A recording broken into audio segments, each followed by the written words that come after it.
ano ba tawag dito? Ayan guys, oh, nakita niyo 'yan? Mukhang masarap siya ano, first time kong makita 'to. Hot chocolate daw siya. Siguro made from saan kaya 'to? Saan kaya 'tong made na 'to? Buksan natin, tignan natin kung anong laman. Ganito pala siya, refill. Ayan, mukhang masarap 'di ba guys? Oh, nakikita niyo? Mukhang ang sarap niyang tignan kaya na sabi ko mai-try nga kaya.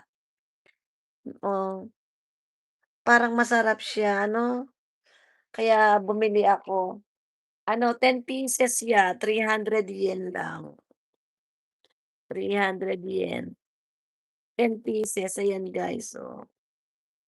Mukhang masarap. Mamaya ita-try ko siyang inumin. Kasi mukhang okey siya, tsaka yung kulay niya violet, kaya parang napakasarap inumin. Na-attract ako sa ano, sa kulay. Na-attract ako sa kulay nung ano niya, oh. Ah, 'di ba ang ganda? Nakaka-attract yung kulay ng violet. Wow, meron tayong 41 viewers.